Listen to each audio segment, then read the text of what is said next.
我哋去擁抱大自然啊！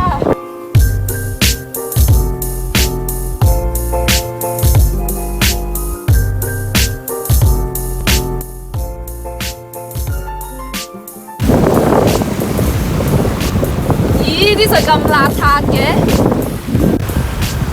係喎，啲水咁邋遢嘅。啲水咁邋遢，啲海洋生物點樣生存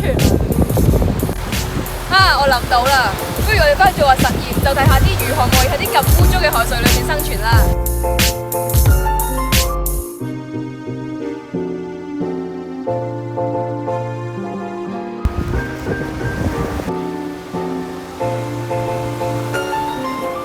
所以我哋而家將進行有關生存環境對金魚造成影響嘅實驗。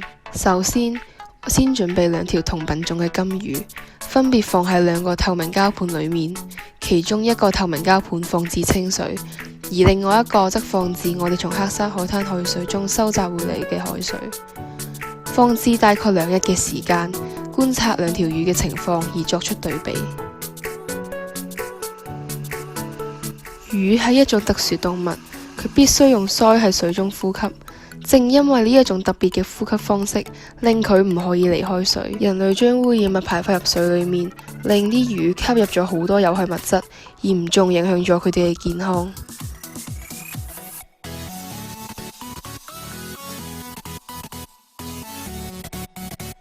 我哋發現放置喺受污染嘅海水裏面嗰條魚已經死咗，而放置喺清水嘅嗰一條魚則非常活躍。從呢度我哋就可以得出結論，金魚嘅生存會因為環境而受到影響，而喺乾淨水裏面生存會比喺被污染嘅海水裏面良好。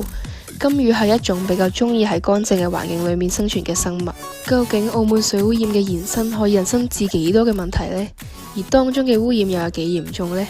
喺我哋嘅日常生活當中，我哋澳門居民又係咪造成水污染嘅幫兇呢？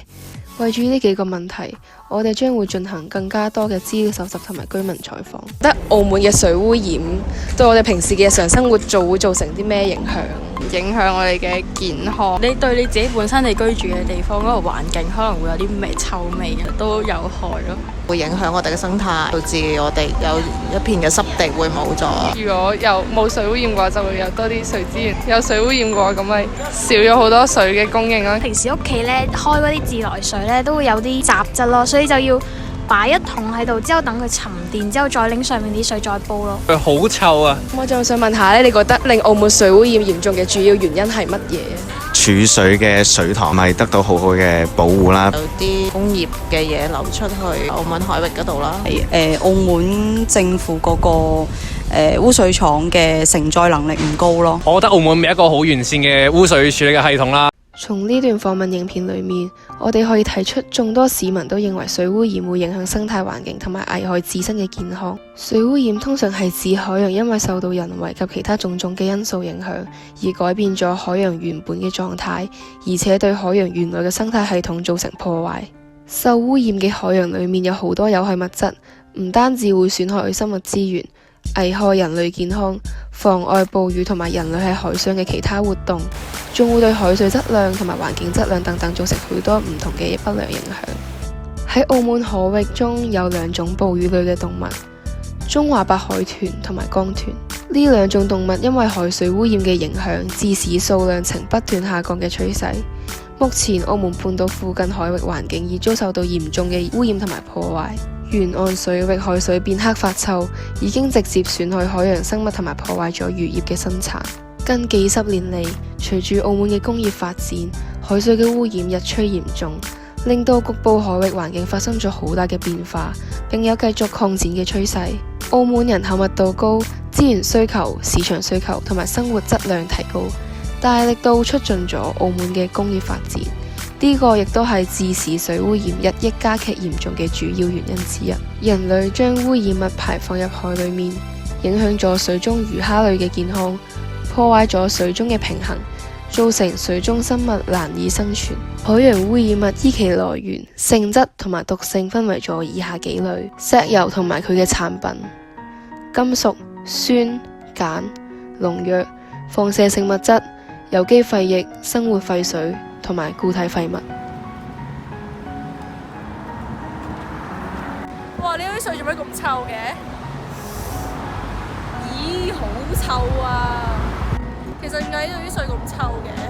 不如我哋上網查下資料啊！澳門市民嘅生活習慣係造成水污染嘅其中一個因素之一。我哋日常生活中嘅各種洗調劑、污水、垃圾、糞便等工業廢水、生活污水，雖然有經過處理同埋過濾，但係因為排放量實在太大，所以佢嘅污染總量仍然都係好大。澳門每日排放嘅污水約10萬多噸，污水裏面含有大量嘅氮磷等營養物質，引起富營養化藻類同埋其他浮游生物迅速繁殖，導致水體溶解氧量下降，水質惡化。呢個就係造成海水變黑、發臭嘅原因。因為澳門海水水深同埋水位淺，而且海水嘅流動性比較少，導致污泥越積越多。呢啲都係澳門水污染日益加劇嚴重嘅原因。市民可以少啲用清潔劑，盡量用番梘，減少水污染。大多數清潔劑都係化學產品，清潔劑含量大嘅廢水大量排放到海裡面，會使水質惡化。市民亦都應該節約用水，例如及時關閉水龍頭，用洗菜水淋花，用洗面水沖馬桶，唔用流水洗碗等等。覺得即係政府或者你自己可以做啲咩方法或者實行啲咩措施，可以去緩衝呢個澳門水污染日益加劇嚴重嘅問題。幫我哋嘅水塘加多啲過濾嘅一啲裝置。啲資助嗰啲工廠啦，整一啲濾水器啊。因為我哋對呢啲都係唔係好熟悉，首先我哋要理解下呢一方面嘅知識啦，要宣傳一下呢一方面知識。可能我依家突然之間問，唔知道要點樣措施，就好似有啲樓特別係耐咗之後，佢可能啲水啊點處理，其實我哋都唔係好清楚，可能就宣傳下會好啲咯，教育。石排灣嗰邊嗰個社屋群會用再生水嚟沖廁所嘅，但係石排灣嗰邊開始已經做緊，但係一個好少嘅開始咯。喺澳門呢邊，你知始終人變多啲噶嘛，我覺得可以加大力度去做關於係用再生水去好多清潔嘅工作咯。可以加強翻澳門嘅污水處理嗰個系統啦，同日常生活當中啦，我哋應該要節約用水啦，大家要帶水樽返學啊。